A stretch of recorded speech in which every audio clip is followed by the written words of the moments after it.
Where are we going? Okay, so saan tayo pupunta ngayon? Ano tayo sa may bago mag-open na Robinsons Easy Mart sa Tagaytay. They have this items na mga bagong tikuan like chicken, isang plastic. Hindi ko alam kung whole chicken yun, 99, tapos buy one take one pa. Yun yung nakalagay sa Facebook, so I don't know how legit that is. Tingnan natin. Tapos may tuyo, isang plastic, iso. So, sana maabutan natin. So basically, opening promo daw. Kin, anong gusto mo makita dun sa opening nila? Saan? Sa Robinsons. Oh. Easy Mart. What? Itong naging lunch namin. Yan, Kin. What do you think about the lunch? The what? The lunch. Yun na naman siya. Good. Good. Ulas na naman siya. Good. Ano bang lunch mo? What did we eat? Oh my god. Oh, hell no.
So, nandito na tayo sa Tagaytay. Hello, Cherry! Please close the sunroof. Thank you. Ayan na, nag-close na siya. Yay! So, ngayon, nahanapin na natin yung Robinsons Easy Mart. Kin, what do you say? Okay guys, Traffic Diaries, entry number 1.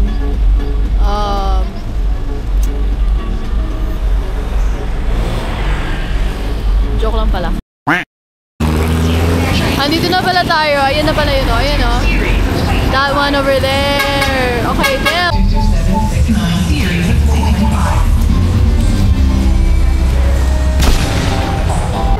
So, andito na tayo. Robinsons Easy Mart. Not gonna lie, napakaliit. Parang mas malaki pa yung Robinsons natin dito. Ayan na yung 99 chicken. 99. Ito na lang naabutan namin, guys. Yung hindi marinated, 274. Favorite ko yan. Di ba, Kin? Yeah. Available sa Robinsons Easy Mart. Typical, hanap na namin ng mga 99ers. Ano tawag sa mga 100 years old? Ano tawag sa 100 years old? Mga centenarian. Malapit na. Meron silang frozen fruits. So, sa opening day nila, they have frozen fruits, frozen vegetables. What are these? Ano to? Uy, fish balls! My favorite! Oh! Fish balls! Green! Guys, masarap to. Alam ko may meat to sa loob na masarap, guys. Pero kung magaganito ka na ganyan, Shabu-shabu ka na lang. Mix ka na. Shabu-shabu! Okay, they have chicken cuts, more chicken cuts. All chicken cuts. Seafood, fish. Galunggong clean. What is this? And more. Yarn. They have pork cuts then. Ito yung presyo ng butter na Anchor, $195. Magkano yan sa inyo? 5 pesos. Special offer daw, pero $145 lang talaga yan sa amin. Special offer. Free bounty eggs na 6 pieces. Yan. Kukunin ba natin? Kunin na yan. Sulit ba yan? Hindi ko alam. Kin, sulit ba yon? I don't know if it is. So, maliit lang yung store, pero nawala ko na si Mother. Nasaan si Mother? Hanapin natin si Mother. Okay, guys. Aisle number, I don't know. Wala silang strawberry stick. Oh, yung favorite natin. This is a good deal. Guys, $89 for... This is a tissue set. I'm gonna get this. I'm gonna steal that. Is it just me? Or sometimes mas gusto ko talaga yung Argentina kaysa sa Pure Foods? So true. Alam ko, mas legit to kaysa dito. Don't quote me, pero love you. Baka gusto nating huminay-hinay. This is not part of kung ano man. Yan, 99ers. Sabi daw ni Mother, wag ko daw i-judge yung bread. I'm a good judge of character. Ngayon, hinahanap namin yung tuyo. Nasaan yung tuyo na worth piso? Bus na daw yung pisong tuyo. Mommy has been going, oh, this is a good deal. Yeah, this is totally a good deal, guys. We found some... Ayun. Oh. It's expensive naman talaga. $149 yan dati. That's like 3 years ago. Pero ngayon, inflation. Dapat ito yung nakasale. Ladies and gentlemen. Filipino favorite. I cannot. Tinuro to ni Mami, so ibig sabihin we get it. It's the non-verbal cues daw eh. Have their own little bakery here. And I want this really bad right now. Sabi daw ni Mami, let's get whatever we want. It's a free-for-all. Garlic bread! Kumakain ka. Okay guys, Robinsons Easy Mart haul.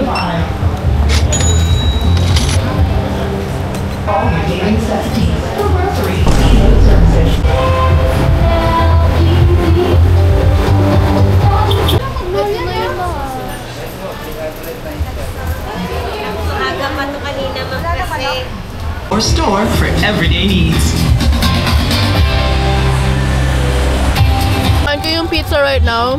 Gutom na gutom ako, pero guys, okay lang siya. May ham, may cheese, may sauce, okay lang siya. Guys, Traffic Diaries number, what is this? 134. Ano to? Number 3. Hindi ko na kailangan tumae kasi nawala na yung momentum, guys. Pero, so may McDo, may KFC doon, may Jollibee, may dalawang mang-inasal na magkalapit lang sa isa't isa. And then, meron din silang Burger King. And, Senior Pedro. Hindi nyo makita, pero it's right there. Ayan o. Tapos Baliwag. Ayan o, yan. Yung maliit na yan. Tapos pedestrian. Mercury Drug. So, Vegas malaking Green. billboard kasing laki ng noo mo. Wow, bro.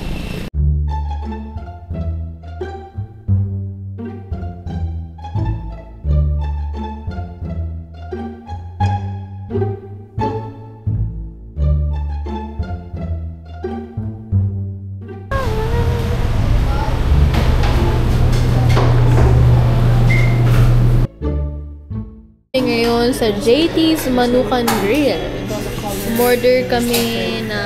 In-order namin to, yung kansi. In-order kami ng chicken sisig. Ano pa in-order natin?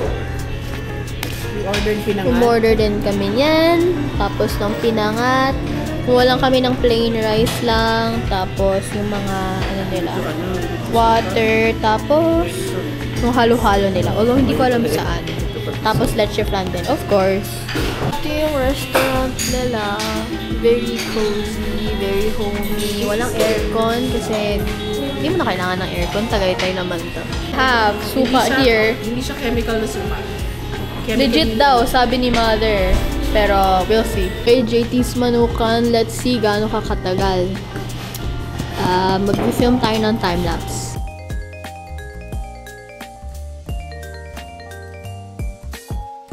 So, ito na yung spicy paa. May soup, yung kanin, tapos yung isa, daddy pa ano to?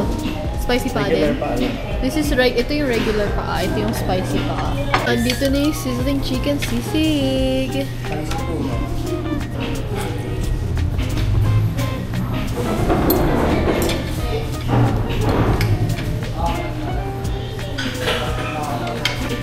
So, yung egg niya, parang okay naman. Ito yung chicken sisig, no? Hindi siya yung isang sisig. So, for 285 pesos, ito lang siya. Yan. Ito, ganito kalaki yung kamay ko. Ganyan lang siya. Yan. How would they know 285. how large your hand is? Ito, kalamansi. Oh, well, yeah.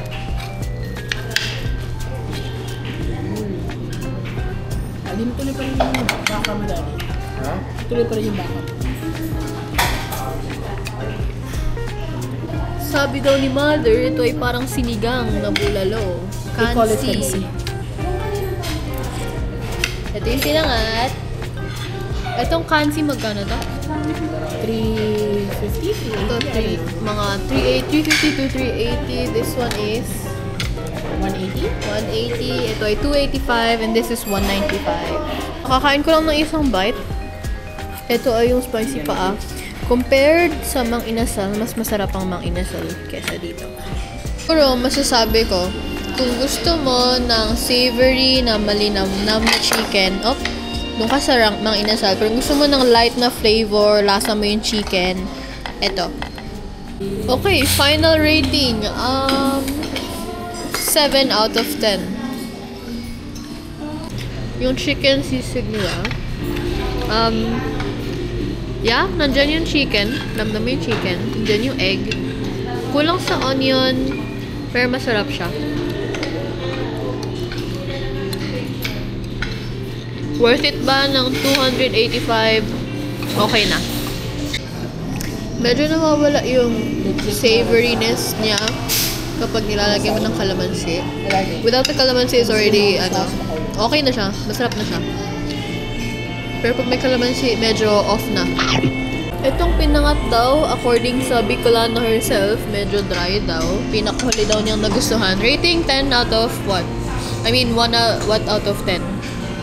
Siguro mga 4 over 10 if I'm being generous. 4 over 10 daw if she's being generous. This one though, Pinangat everybody. first time kung makatikim nito, I like it. I'd rate it 8 over 10. Ito daw ay 8 over 10. First time niya daw itong kainin. So, pretty good. 350 guys. So, final rating. Let's see, mamaya sa kotse. Ngayon, magbabayad muna tayo. So, tapos na kami kumain dun sa, ano yan, mami? JT's Manukan Grill. Ano yung final bill? 1,600 plus. 1,628. 1,628. Ngayon, individual rating, worth it ba yung mga kinain natin for 1,600 something? 5 Mami. out of 10. Yung chicken nila, first time ko makatikim ng authentic Bacolod Inasal, I like it. Kaya lang, ang frustrating, hindi na in-order ko. Nakatikim lang ako sa'yo tsaka kay daddy. Okay, daddy. No, hold on. What out of 10 yung rating mo? The whole experience. Dahil masarap yung kansi at first time kong kumain nun at nagustuhan ko siya, that pulls up the score. Kaya lang, yung kanilang pinangat, parang sapal yung nilagay. So, it's dry. Kaya medyo mapupull down to 7 out of 10. 7 out of 10, Daddy. Chicken 9. Parang total score mo. Total? for O, 7. experience. 7 out of 10. nakatikim sa iba. 5 out of 10. Total. 7. Kid? 5 out of 10. 5 out of 10 total experience. Me, it's also a 5 out. No, it's also a 7 out of 10. So, 21 okay na. plus 5. 21 plus 5. So, mga nasa 7 nga yung average na. So, anong masasabi nyo? Worth it ba yung price na 1.6k for all of that? I would say no. Sa akin, considering this is Tagaytay, cheap na yung price na yon. Pero I would rather look for a different resto next time. But again, I appreciate the chicken. I love it. It makes me want to go to Bacolod and experience the real thing on the location kung saan sikat yung pagkain na yun.